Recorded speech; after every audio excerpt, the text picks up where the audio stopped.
Marriage के made in heaven कहल जाला, लेकिन हमार marriage made in marriage bureau.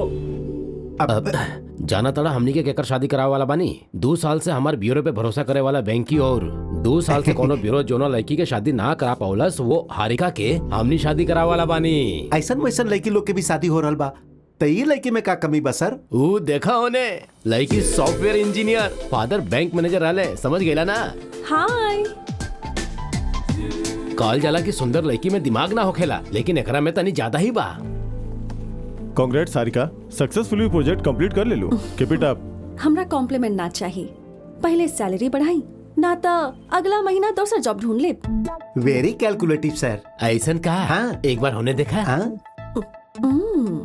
Lakshmi coffee बहुत ही अच्छा बा। हमरा कॉम्प्लीमेंट ना चाहिए, पैसा चाहिए। तनख्वाह बढ़ाई वरना कोनो दूसर घर ढूंढ ले। वॉशिंग मशीन हटा देता नहीं तो कपड़ा धोइया, वैक्यूम क्लीनर हटा दे तो झाड़ू लगा दिया, जेकरा से बिजली बच जाई तो 100 रुपया बढ़ा दे। रहे दी जितना बा काफी बा। Very convenient sir, typical Indian women psychology. Family और भी टिपिकल बा। चला लाइव देखल जा। अंदर ते लोग हमरा परेशान करके रखले रही। अंदर संभल के जाइए, खतरनाक बुढ़िया बाड़ी। का भाई ऐसे डरावता जैसे अंदर भूतनी होके। ए बूढ़ी, सारा घर सुन हो गइल बा, तो एक बार मर काहे नहीं खुजात? रिश्तेदार के आइला से पूरा घर में कुछ दिन चहल पहल हो जाई। हमरा के मरे की कहताड़ू, यही से तो हार मरद फंसी लगा ले रहे। तहार मर्द गंगा में डूब के मरल रहे।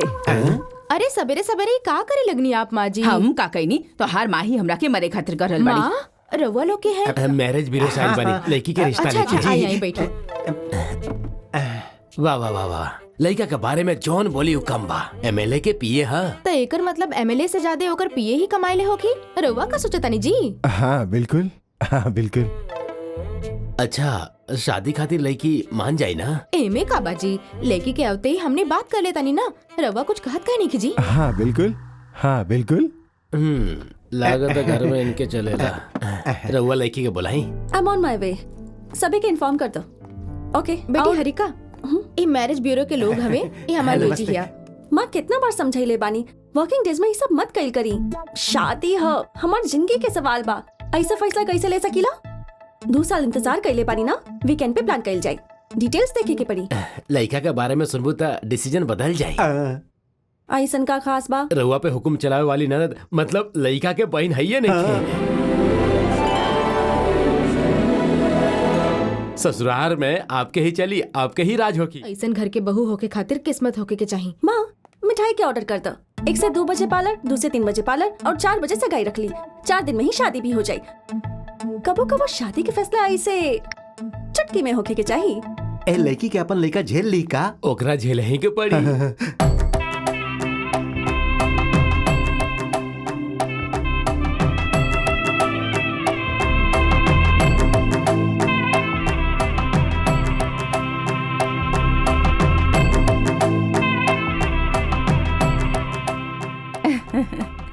हमार पड़ोसी रहला तू, वो एमएलए के यहाँ नौकरी करत करत ओकरो से भी बड़ घर खरीद लेला तू बाना। अब रउआ से का छुपाई दीदी, सांझ होके से पहले काम निपटा लेवे के चाहिए ना। हाँ? अब बस शादी के इंतजार बा। अगर भगवान वरदान देस त हमनी में से कैसन बीवी चुनबा? रउआ में से भगवान के वरदान? ना ना, हमार रेंज थोड़ा सा बड़ बा, रउआ ना। हमनी में से लॉटरी के पैसा केकरा देबा ये बता दो। ना दे। काहे? पिछला महीना हार खातिर ऊ ले ली, सब्जी खातिर ई ले ली, हमार शादी खातिर ना हम बीसी से ही उठा ले। हम तो इंतजार करबा तो हमार बेटी के पढ़ाई खत्म होते ओकर शादी तरह से करवा दे। हे अभी वो का पढ़तिया दीदी? 9वां पास हो गए, 10वां में जाई। ओ पहले ही भिंडी पक गइल बा, अब वेट ना होगी।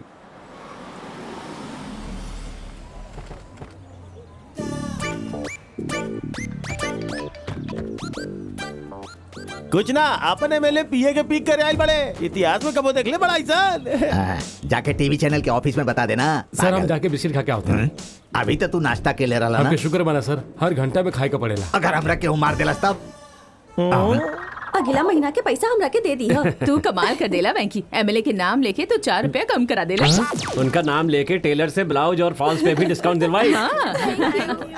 ओके बाय बाय बाय। वेंकी सर रउआ का भाई नहीं? जब तू औरतन से साड़ी फॉल्स के डिस्काउंट के बारे में बात करत रहा ना, तबे हमें नहीं। महिला बाड़ी ना, फैमिली के 10 वोट, आगे इलेक्शन आ रहा है ना। ये बात बा, तू बड़ा अच्छा एनालिसिस करेला वेंकी, लेकिन ये हमारे एरिया ना है।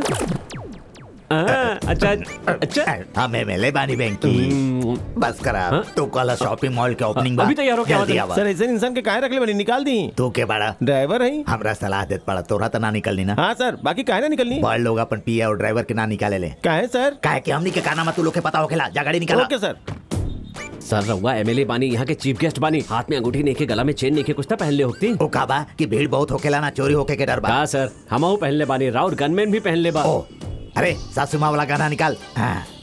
ओपनिंग पर हीरोइन के बोलोले बड़ा हीरोइन के आगे हमनी के देखी बैंकी कोनो बात ना सर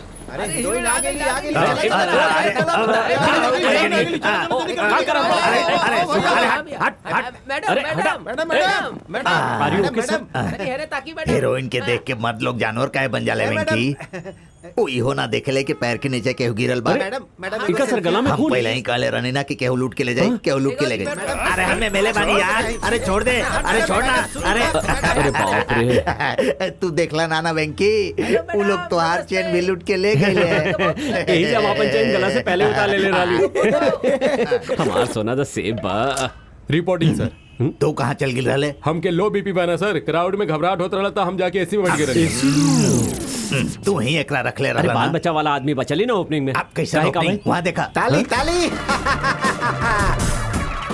ई लोग हमारे ऐसे यहाँ कैसे और भाई? बेकार हो गई है, एगो अच्छा रिश्ता देखले बानी सांझ के 4 बजे ओकरा देखे जाएक बा लेकिन अकेले मत आइया बातचीत करे खातिर कोनो शादीशुदा बेवकूफ के लेके आई है साथ में समझ गई नहीं कपड़ा बदले के वक्त मिली ना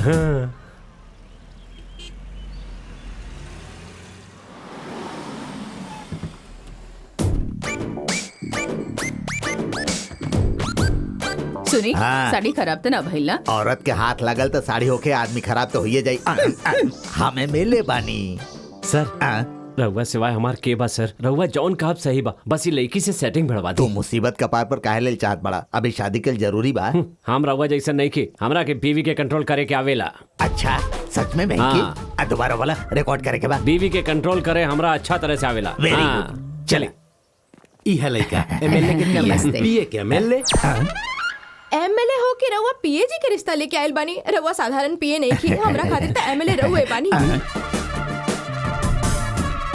सुनी जी रउआ लोग बात करी हम हरिका के लेके आवतानी हाँ बिल्कुल अरे इहो हमरा कोनो पत्नी पीड़ित दिखाई दे रहल बा लड़का के हाइट वेट एज ए ई सब ना पूछल जाला क्वाइट ओके बात तो बहुत अच्छा करेला तनी एगो गाना गा के सुनावा गला ठीक करत बड़ा सच में गई बा का हमनी लइका वाला बानी काहे गई अगर बकरा के परेशानी नहीं है तो दुकानदार की बड़े कहे आइले चमचा जैसन अरे हमें मेले बानी हाँ, सच तो हम में का करी? ई नमूना के बारे अरे बड़े बुजुर्ग लोग बोलत ताने आदत होखेला उनकर ठीक बा टटर टटा ई बैकग्राउंड म्यूजिक का है वेंकी बैकग्राउंड के बिना मजा ना आवेला ओ। टर टटा टर टटा टटा टटा टटा टटा टा तारा बिना कैसे जी ही आ उ ई ए देखते ही लव भाई आ ई उ आ उठ कहरल बड़ा बैठ जा ओहो कल लड़की बिया एकरा साथे त वादियन में गाना गाई बैठ जा। लड़की बिया इतना कमाल पे धमाल लागतिया सांचे कमाल बिया अरे वेंकी बैठी, वेंकी बैठी, वेंकी बैठी। अरे का बेवकूफी करत बड़ा बैठा बैठ जा बैठा अपन बैठा इज्जत तू भी बना के बैठा। रखा दुइयो के बेटी बाड़ी से हमार बड़की बेटी जॉब करल बिया माँ और सासू माँ डिस्टर्ब करत रही त छोटकी बेटी का हॉस्टल में डाल देनी तो इनका वृद्धाश्रम भेजे के चाहत रहे ना ठीक बा अगर हारिका से कुछ पूछे के बाद पूछ ल बेटा हमार रउआ सेवा केहू नहीं हमरा तरफ से रउए कुछ पूछी जॉब करेलू ना लड़का के आवे जाए के समय के पता ना चली ऐसे शादी के बाद जॉब छोड़ देबू तो अच्छा रही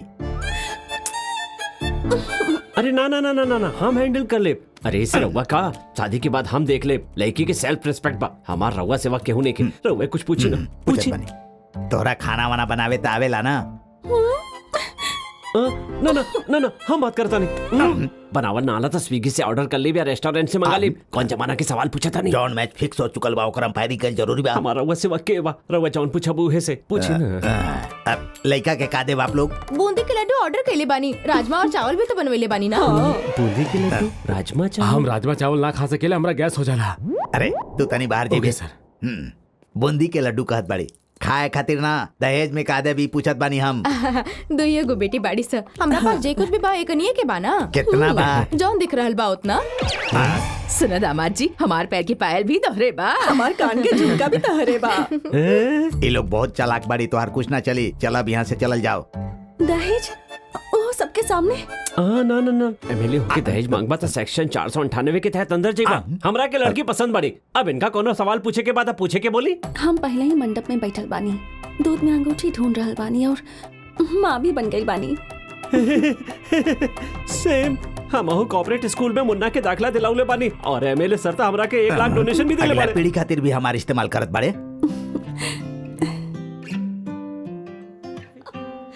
कैसन बा वेंकी? अच्छा बा। कितना खराब बा। अच्छा नहीं के तो बोल सकेला ना, सच बोलल कर। हम इस तरह से इहे तो चाहिला। ओके। कैसन बा वेंकी? ऑयली बा, ऑयली, नमक भी बहुत ज्यादा बा। कितना रूडली बात करेला। मेहनत से बनेले बानी ना तो थोड़ा तारीफ करता, प्यार से बता देता ना। हम तरह से बस इहे तो चाहिला ना। नहिला के बाद टॉवल बेड पे ना रखे के, इतना भी नहीं के पता। और ये मोजा सोफा पे लाइट ऑफ ना करेला, फैन भी ऑफ ना करेला, इतना भी डिसिप्लिन नहीं केगा। हम तरह से और का चाहिए, ये तो चाहिए। फास्ट टिकिंग क्लॉक, अतीत के वर्तमान से तुलना करके मुंह खोलना पे तू बदल गई बाड़ा। कह के फुटबॉल खेले ली। हाय हरिका, 6 बजे मूवी देखे जाए के रहे और तू 9 बजे आइल बाड़ा। ऑफिस में बिजी रहली, 4 बजे याद दिलावे के चाहत रहे ना। पहले तो कभी याद नहीं के दिलाई लेना। अब पुराना बात काहे निकाल रहल वॉशिंग पाउडर लाइल बाड़ा। Oh shit. ए कोनो बात ना, कल हमारे ऑफिस में बहुत ही जरूरी मीटिंग बा। हमार साड़ी तैयार ना होगी। थैंक्स। हाँ अरे हाँ, मोगरा के फूल लाइल बाड़ा ना।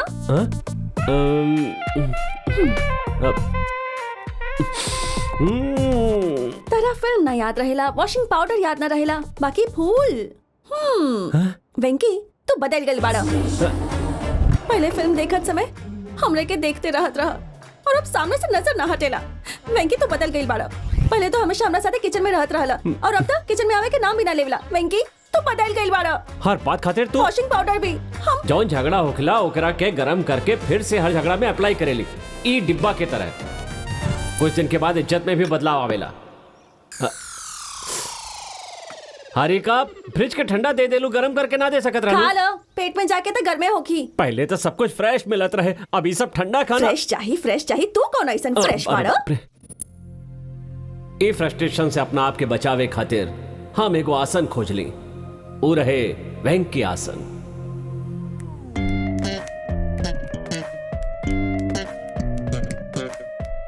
एमएलए के कार में घूमना जरूरी बाका। हमने के घूमे खातिर ही खरीद ले बानी। हेलो, नयका पड़ोसी लोग से बात ना करब का? हेलो, लागत शायद रउआ अपन बीवी के ध्यान ना राखिला।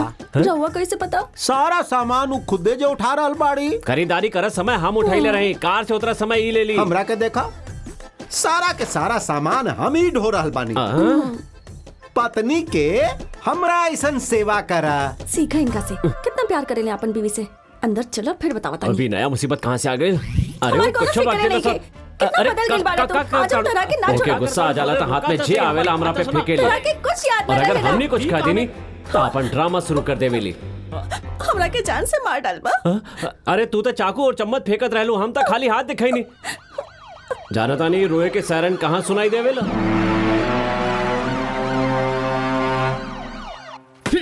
हारिका हमने के सब कुछ बता देले हमार बात भी तो एक बार सुन ली ना। हमार बच्चे के तो किस्मत ना फूट सासू गइल माँ, बा। हमार प्यारा सा बच्ची के तो हाथ में देला। मासूम के अपन मर्जी से नचा रहल बाड़ा।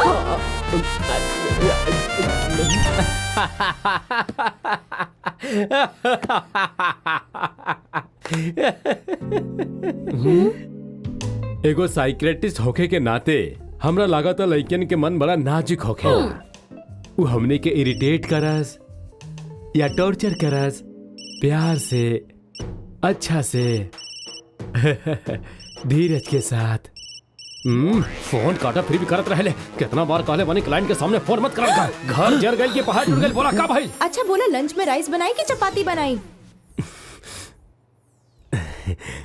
चपाती। हमार हाथ दर्द कर रहल बा, हम चपाती ना बनाई, राइस से बनाई। डिसीजन खुद लेके हमरा के फोन काहे कैलिस? तोरा के जान से मार दे भव। काम होकी त कभी कॉल मत करिए, ठीक बा? सर कोनो बात ना, रोटी छोड़ के भात खा ले, तनी को टेंशन मत ले। प्यार से समझाओ के चाहिए। एकरो के खाला। गुस्सा तो चल अरे चुप रहा ना तो नाक तोड़ दे। शांति शांति। ई कैब के एंट्री के साथ हमार लाइफ एगो आउट टर्न ले लेलस। दीदी हम आ गई नी। Honey hi. Hello hello hello. ई सूटकेस लेके काहे आइल बड़ू? हॉस्टल में रहना अच्छा नहीं के ना, अभी यहीं रही। जीजू हमार रेंज के नहीं के आनी, इज द बेस्ट कहले रहली त हमनी के घर काहे आइली? दीदी काहे जीजू के घर ह, रहुआ के ना ह? ऐसे काहे देखत हिया? Honey is the best.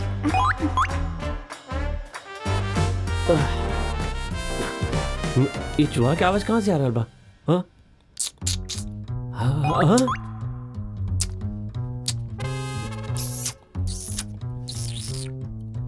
अरे बाप रे।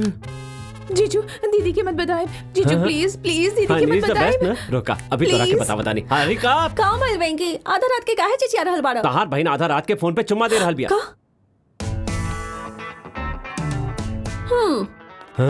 हाँ? अचानक किताब कहाँ से आ गई? एकरा पे भरोसा मत करिए, ड्रामा करत क्या?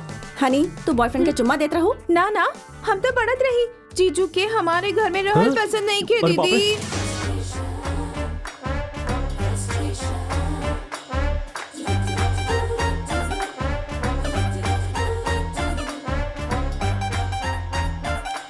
Honey is the best.